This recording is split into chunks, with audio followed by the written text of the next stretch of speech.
Hello students, welcome back to AS Tutorials. Today we will continue our first chapter from economics, that is basic concepts in economics. So students, अब तक हम लोगों ने economics में that is अब तक हमने chapter में देखा that साइंस क्या होता है, देन उसके बाद साइंस कितने टाइप का होता है. वी सॉ के सिस्टमैटिक बॉडी ऑफ नॉलेज को हम क्या कहते हैं, साइंस. देन उसके बाद साइंस दो टाइप का होता है, natural and social science. We saw that कि इकोनॉमिक्स जो है वो किसका पार्ट है, economics is the part of social science. Clear. Then हमने चाणक्य का व्यू क्या था इकोनॉमिक्स पर, what is economics called, why is it important, ये सब चीज़ें पढ़ी. देन उसके बाद हमने कुछ इकोनॉमिस्ट के डेफिनेशंस पढ़े. हमने स्मिथ का डेफिनेशन पढ़ा. स्मिथ का definition was the wealth oriented definition. ठीक है. देन उसके बाद हमने मार्शल का डेफिनेशन पढ़ा. उनका डेफिनेशन किसके ओरिएंटेड था, his definition was welfare oriented. Then उसके बाद हमने रॉबिन्स का डेफिनेशन पढ़ा. रॉबिन्स का डेफिनेशन स्कैरसिटी ओरिएंटेड था. ठीक है. देन उसके बाद वी स्टार्टेड, मतलब लास्ट लेक्चर में हमने और क्या स्टार्ट किया था, ब्रांचेस ऑफ इकोनॉमिक्स. करेक्ट. हमने देखा that there are two branches of economics, micro economics and macro economics. Micro क्या था, जब भी हम इंडिविजुअल वेरिएबल्स के बारे में स्टडी करते हैं या जब भी हम इंडिविजुअल या स्मॉल यूनिट्स के बारे में स्टडी करते हैं तो उसे हम क्या कहते हैं, माइक्रो इकोनॉमिक्स. एंड जब भी हम लार्जर यूनिट्स के बारे में स्टडी करते हैं तो उसे हम क्या कहते हैं, उसे हम मैक्रो इकोनॉमिक्स कहते हैं. सो हमने माइक्रो इकोनॉमिक्स स्टार्ट किया था. करेक्ट. हमने माइक्रो इकोनॉमिक्स के कंसेप्ट स्टार्ट किए थे, जिसमें से first concept that is want हम लोग कंप्लीट कर चुके थे. करेक्ट. वांट हम लोग कंप्लीट कर चुके थे. अब आता है हमारा नेक्स्ट टॉपिक. हम डिफरेंट टाइप्स ऑफ वांट्स भी ख़त्म कर चुके थे. अब हमारा नेक्स्ट टॉपिक आता है गुड्स एंड सर्विसेज. इकोनॉमिक्स का पहला कंसेप्ट क्या था, वांट्स. हमने देखा था कि वांट्स क्या होती है, वांट्स के कैरेक्टर्स क्या होते हैं, वांट्स कितने टाइप की होती है, ये सब हम अपने पिछले चैप्टर में ख़त्म कर चुके हैं. अब हमारा नेक्स्ट टॉपिक आता है, नेक्स्ट कंसेप्ट आता है goods and services. This are popular terms in economics. Goods and services economics में एक इम्पॉर्टेंट टर्म है. जैसे वांट्स इंपॉर्टेंट है, in the similar manner goods and services are the important terms in economics. अब हमें बताया है कि गुड्स और सर्विसेज क्या होते हैं. Anything that satisfy human want is termed as good. It has material existence. क्या बताया हुआ है यहाँ पे, कोई भी चीज़ जो ह्यूमन वांट्स को सेटिस्फाई करती है उसे हम क्या कहते हैं, गुड्स. एक और चीज़ याद रखनी है कि it has material existence. Material existence मतलब आप गुड्स को देख सकते हो, टच कर सकते हो.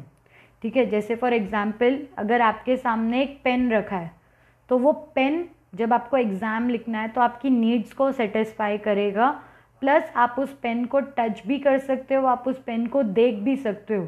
तो वो पेन क्या हो गया, वो पेन गुड हो गया. समझा क्या बोला मैंने. कोई भी चीज़ जो फिज़िकली एग्जिस्ट करती है प्लस जो ह्यूमन वांट्स को सेटिस्फाई करती है उसे हम क्या कहते हैं, उसे हम गुड्स कहते हैं. Furniture, table, furniture, television, car, bike, ये सब किस में आएगा, ये सब गुड्स में आएगा. यहाँ पे एग्जाम्पल क्या दिया है हमें, चॉक यूज्ड बाय टीचर.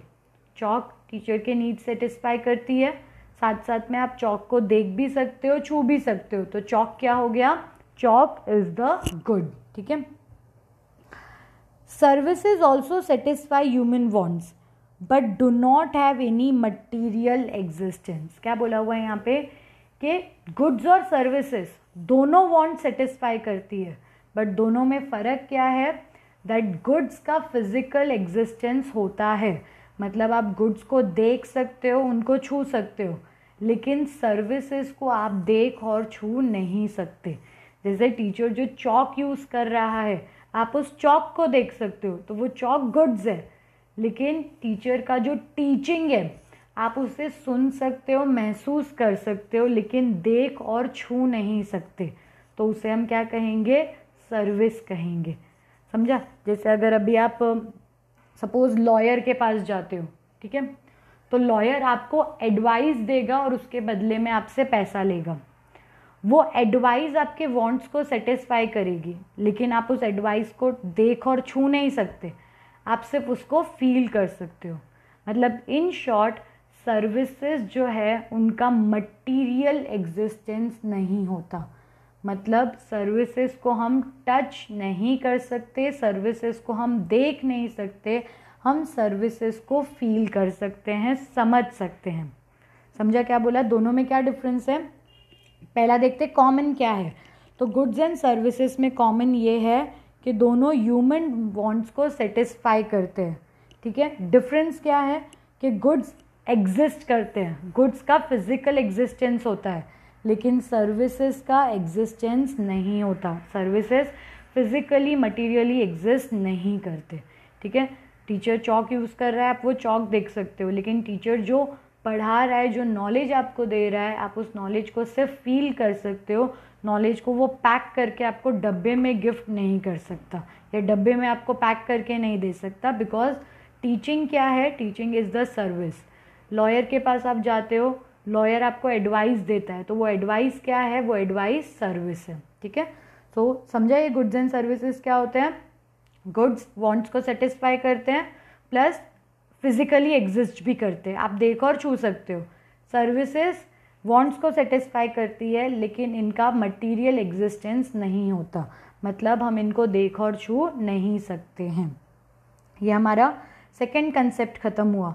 अब हमारा नेक्स्ट कंसेप्ट आता है यूटिलिटी। ठीक है, ये इम्पॉर्टेंट है क्योंकि 12th स्टैंडर्ड में लॉज बेस्ड है इस टर्म पर। तो देखते हैं यूटिलिटी क्या है। Capacity of a commodity to satisfy human wants और want satisfying power of a commodity is called as utility. Utility क्या होती है? कोई भी कमोडिटी अगर आपकी वांट्स को सेटिस्फाई कर सकती है तो उस कमोडिटी में यूटिलिटी प्रेजेंट है। समझे? जैसे आप प्यासे हो, आप धूप से चलकर आए हो, आपको बहुत गर्मी लग रही है, आपको पानी चाहिए, वो पानी आपकी ज़रूरत को, आपकी प्यास को सेटिस्फाई करेगा, तो वो पानी में क्या है? यूटिलिटी है। ठीक है, अगर आपको गर्मी लग रही है, आपने हवा मतलब आपने फ़ैन चलाया, तो अभी आपको उस हवा, उस फ़ैन में भी यूटिलिटी दिखेगा। Getting?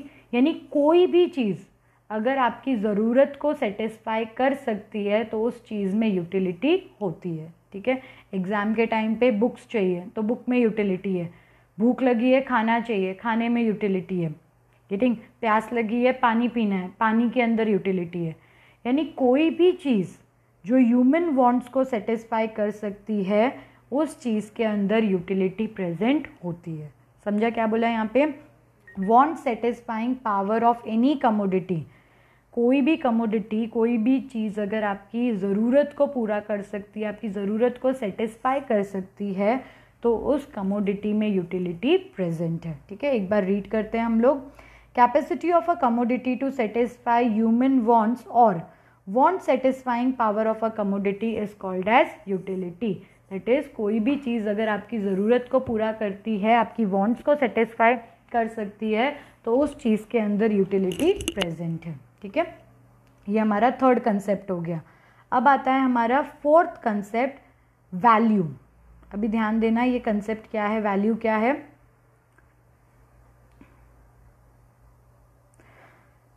Value has two approaches in economics, that is value in use and value in exchange। क्या बताया हुआ है कि इकोनॉमिक्स में वैल्यू दो टाइप की होती है, दो अप्रोचेस होते हैं। पहला वैल्यू इन यूज़ और दूसरा वैल्यू इन एक्सचेंज। अच्छा, अब ये क्या है उसके लिए हम एग्जाम्पल देखेंगे तो और बेटर क्लियर होगा। बस क्या याद रखना है कि इकोनॉमिक्स में दो वैल्यूज़ है, दो अप्रोचेस हैं, वैल्यू इन यूज़ और वैल्यू इन एक्सचेंज। पहला क्या दिया है हमें? Value in use. It refers to the worth of commodity.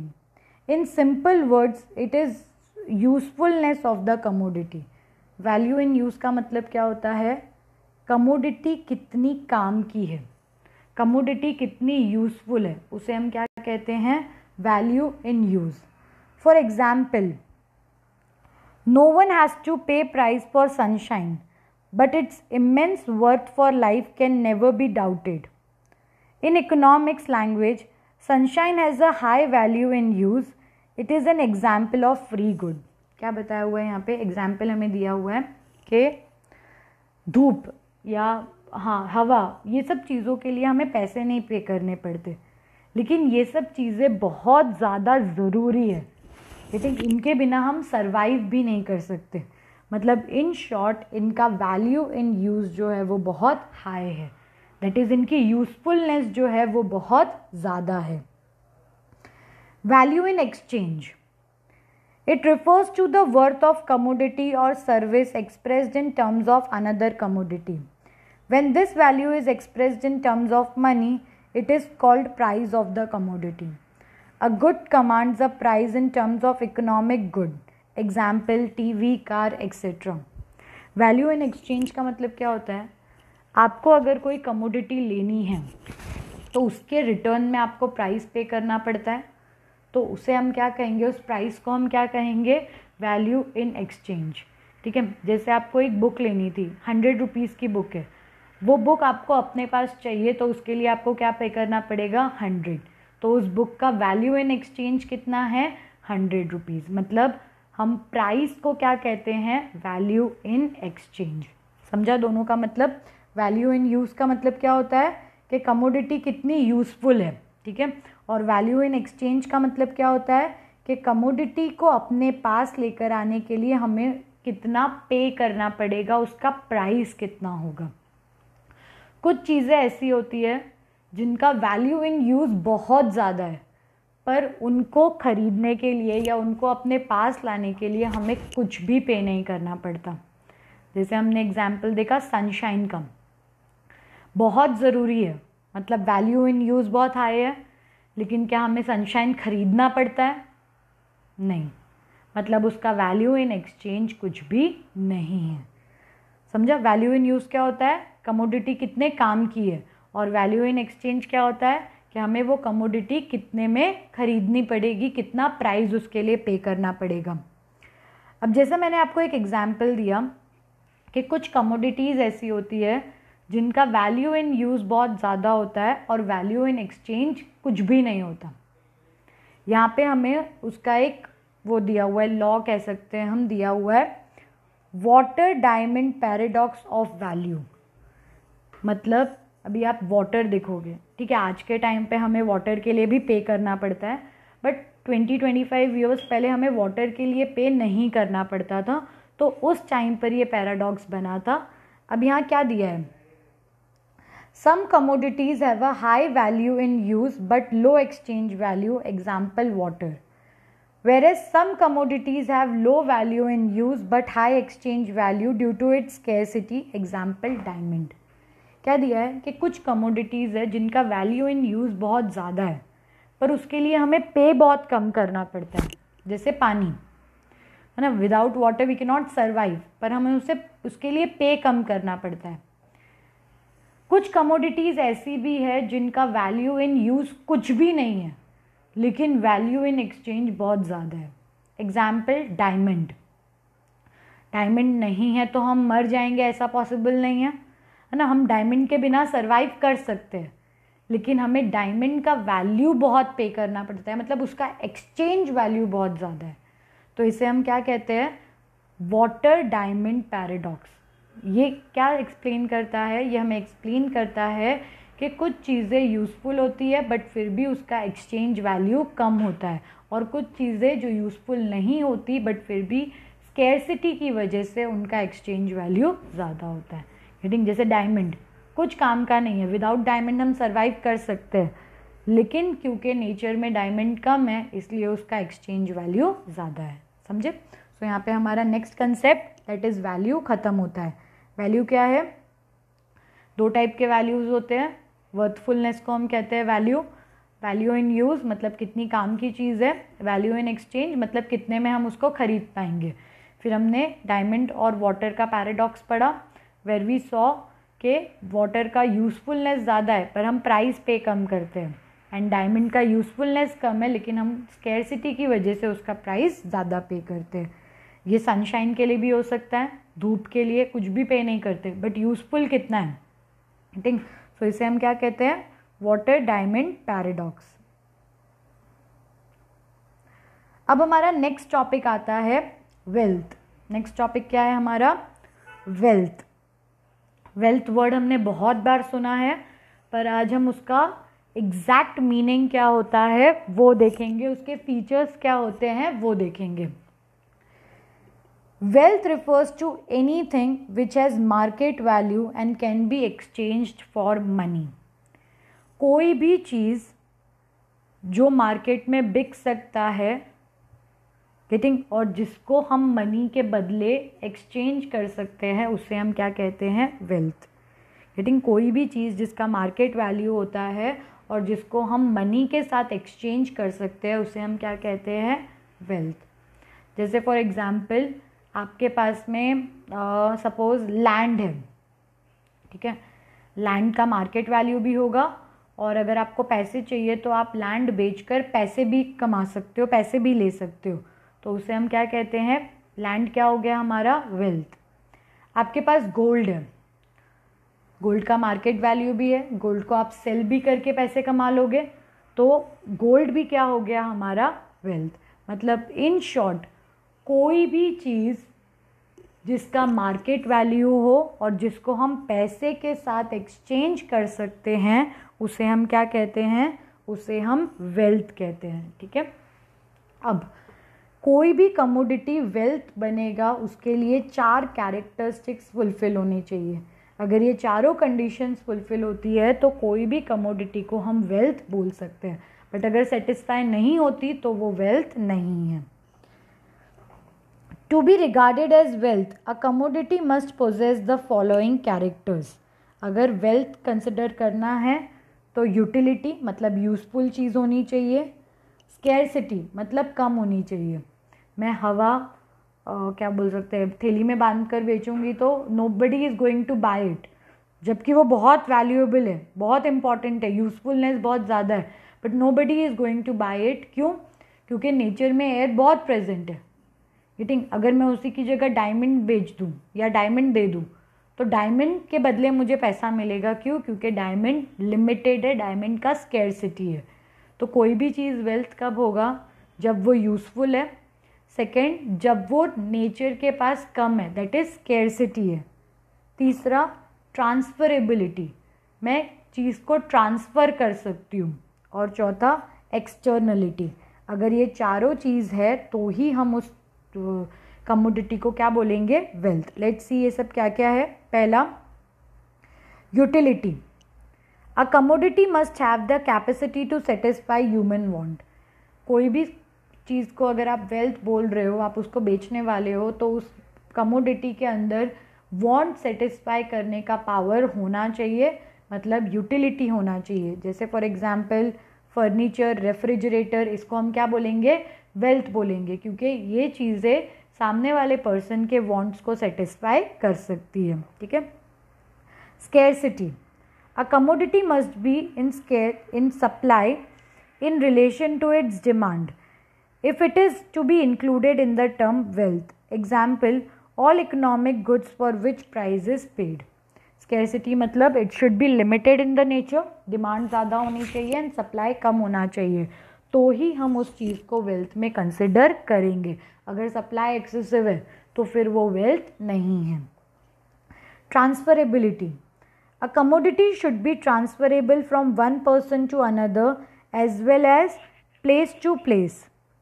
If a good is material or tangible, then only it is possible to transfer it from one person to another.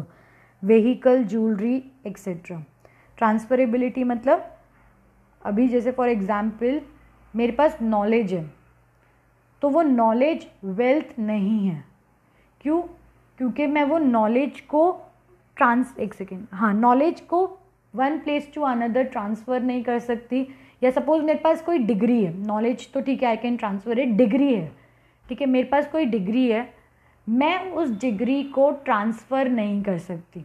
ठीक है। या आपके पास कुछ डिग्री है, suppose आप doctor हो, ठीक है, आप जो पैसे कमा रहे हो, आप वो पैसे को ट्रांसफ़र कर सकते हो, आप अपनी नॉलेज को शेयर कर सकते हो, लेकिन क्या आपकी जो डॉक्टर की डिग्री है, आप पैसे के लिए उस डिग्री को किसी और को दे सकते हो? नहीं दे सकते। आई थिंक पॉसिबल ही नहीं है। वो डिग्री अर्न करनी पड़ती है और वो डिग्री जब तक आप हो तब तक रहेगी, आपके जाने के बाद वो डिग्री भी चली जाएगी, आप उस डिग्री को ट्रांसफ़र नहीं कर सकते। तो वो डिग्री वेल्थ नहीं है। समझे क्या बोला मैंने? क्योंकि आप डिग्री को ट्रांसफ़र नहीं कर सकते तो वो डिग्री वेल्थ नहीं है। हाँ, आपके पास व्हीकल है, आप उस व्हीकल को ट्रांसफ़र कर सकते हो तो वो व्हीकल वेल्थ है। आपके पास ज्वेलरी है तो आप ज्वेलरी को ट्रांसफ़र कर सकते हो तो ज्वेलरी भी वेल्थ है। आपके पास लैंड है तो आप लैंड को ऐसे उठा के दूसरे पर्सन को नहीं दे सकते, लेकिन अगर आप उसके ओनरशिप राइट ट्रांसफ़र कर सकते हो, जैसे लैंड पहले आपका था, पेपर्स के थ्रू, डॉक्यूमेंट्स के थ्रू आपने किसी और को दे दिया, मतलब वो ट्रांसफ़र हुआ, तो ये सब चीज़ें वेल्थ है। आपकी डिग्री वो आप ट्रांसफ़र नहीं कर सकते तो आपकी डिग्री वेल्थ नहीं है। लास्ट आता है externality. A good can be transferred only if it is external to human body, example bag, chair etcetera. Externality मतलब आपकी बॉडी के बाहर चीज़ें होनी चाहिए तो ही वो वेल्थ है। आप बॉडी के पार्ट्स को वेल्थ नहीं कंसिडर कर सकते, क्योंकि हमारा फोर्थ कैरेक्टर क्या बोलता है, दैट किसी भी चीज़ को अगर वेल्थ में काउंट करना है तो it should be outside the human body. अगर वो ह्यूमन बॉडी के अंदर है तो वो वेल्थ नहीं है। ठीक, अगर आपके पास बैग है तो बैग आपकी बॉडी के बाहर है तो वो बैग आपका वेल्थ है। चेयर बॉडी के बाहर है, वेल्थ है। सो ये 4 कैरेक्टर्स होंगे तो ही हम किसी भी चीज़ को वेल्थ में कंसिडर करेंगे। ठीक है, अच्छा यहाँ पे अभी वो हमने लैंड के रिलेटेड पढ़ा ना, उसके बारे में दिया है कि 2 टाइप के ट्रांसफर्स होते हैं, physical transfer and notional transfer. Physical transfer में क्या होता है, आप एक्चुअल में गुड्स ट्रांसफ़र करते हो। जैसे ज्वेलरी है, ज्वेलरी मेरे पास थी, मैंने किसी को दे दी, मतलब पूरा गुड फिजिकली दूसरे पर्सन के पास गया। जबकि नोशनल ट्रांसफ़र में क्या होता है, सिर्फ ओनरशिप का राइट ट्रांसफ़र होता है। जैसे लैंड है, पहले मैं ओनर थी, मैंने किसी और को दे दिया तो अब दूसरा पर्सन ओनर बन गया। यहाँ पे फिजिकल ट्रांसफ़र लैंड का पॉसिबल नहीं है। मैं इसे लैंड का टुकड़ा उखाड़ कर किसी और को नहीं दे सकती। तो ये कौन सा ट्रांसफ़र होगा, ये नोशनल ट्रांसफ़र होगा। ठीक है, फिर नेक्स्टली आपकी ब्यूटी, आपकी एफिशिएंसी, आपकी डिग्री, ये सब वेल्थ नहीं है क्योंकि आप इसको ट्रांसफ़र नहीं कर सकते और ये सब आपके बॉडी के अंदर होते हैं। जैसे मैंने आपको बताया कि डिग्री है आपकी, आपकी अच्छी आवाज़ है, आप ब्यूटीफुल हो, तो ये सब आपका वेल्थ नहीं है। क्यों? क्योंकि आप अपनी ब्यूटी, अपनी डिग्री, अपनी वॉइस किसी और को ट्रांसफ़र नहीं कर सकते, तो वो सब चीज़ें वेल्थ नहीं है। यहाँ पे हमारे 5 कंसेप्ट्स पूरे हुए। अगले लेक्चर में हम बाकी के जो माइक्रो इकोनॉमिक्स के कंसेप्ट्स है वो कंप्लीट करेंगे। Thank you students.